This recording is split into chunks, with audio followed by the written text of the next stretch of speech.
Welcome again to Joe Stun Unboxing. A bit of news for you. I don't know if you've heard this already, perhaps. Nowadays, if it's an hour old, it's old news, but I'll do it anyway. Maybe you haven't heard about this. It's the fact that the WBO have ordered that Joseph Parker is the next mandatory contender for OLEKSANDR USYK, and they insist that that's the next fight for USYK.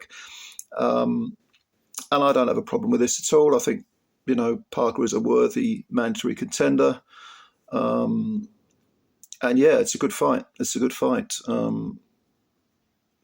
Parker, of course, was due to fight Daniel Dubois, but Dubois pulled out ill. So there was that sort of rather farcical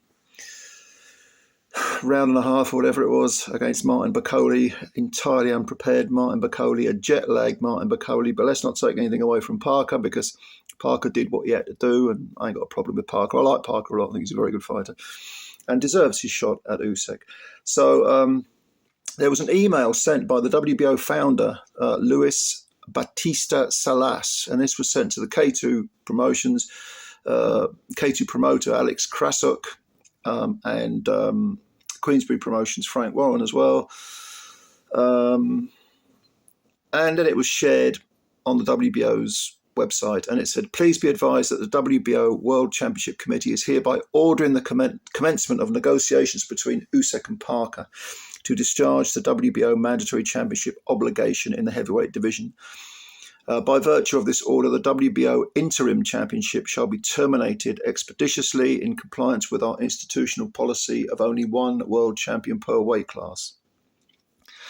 Okay, so the WBO interim champ is Parker, I believe, and once he gets his shot, that interim title becomes vacant.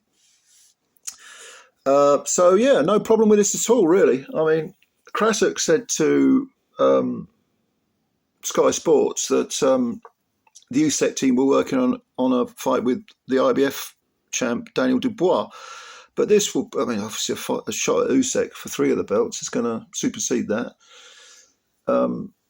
And it's a fight I'm looking forward to. I mean, Parker, there was I suppose you'd call it a little bit of, by his own standards, a little bit of, inactivity between his fight with, Zhilei Zhang when he won that decision, and the fight, if you want to call it that, with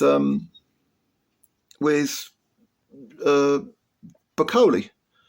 But I'm glad he's now getting these chances, because he deserves them. He really deserves them. If you've watched this channel before, you will know that I don't care about undefeated records. I think that I don't care about it.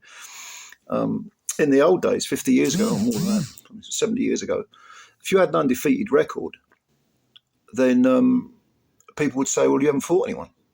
If you're undefeated, you can't have fought anyone good, because there's no way you can win every fight if you're fighting good people. That was the mentality. That was the attitude.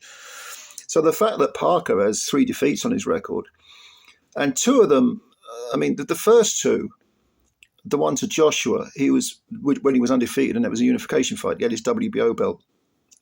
He was a big disappointment in that fight. He really was. I thought he was negative. He did just enough to lose. He just didn't seem, you were thinking, for God's sake, this is a unification fight. Throw some damn punches, make an effort, look like you want to win. But Joseph did that. He had that very, very sort of laid back attitude, really, until he left Kevin Barry for Andy Lee. I mean, the fight that he had with Dillian White, that was a winnable fight.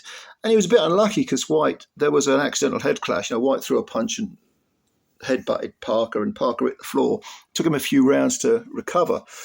But by the end of the fight, he almost had Dillian out of there.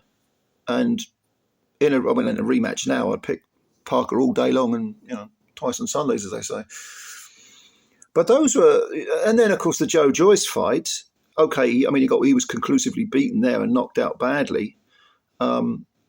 But I thought Joyce at the time was flying, and I thought Joyce would get rid of him early. Joyce was beating the crap out of him from round 1.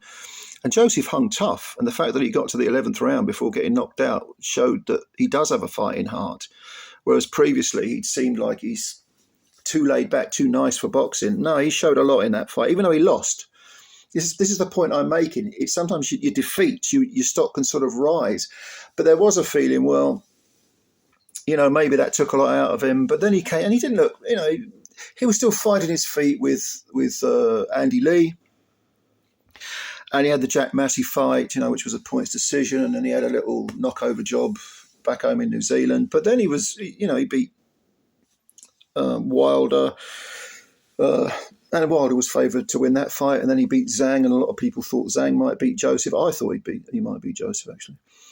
So he's rebuilt to the point where he deserves a title shot, no question about it. And he's probably learnt from those defeats. And he's still only in his early 30s, which is young for a heavyweight.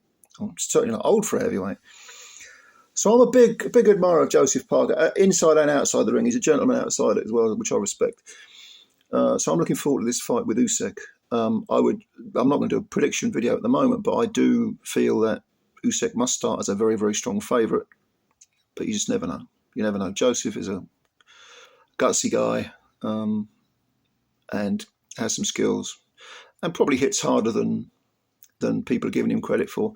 And he's put on a bit of weight. He's gradually upped his weight to the point where he's probably quite comfortable at about I don't know, he was like 12 pounds bigger. Didn't he win in the 260s when he fought Bacoli? That might be a little bit big, but I know. We'll let Andy Lee decide that. Anyway, what do you think of Usyk versus Joseph Parker? I'm not even going to bother talking about Usyk because everyone knows who he is, what he's done. He's brilliant, best of his generation. But do you think Joseph can upset him? Leave your comments below, and please, if you like the video, hit the like button and subscribe to the channel. Hit the like button, spread the word about Joe Stunner Boxing, do all that good stuff. And as always, it is much, much appreciated. Okay, ladies and gentlemen, thank you very much, and bye for now.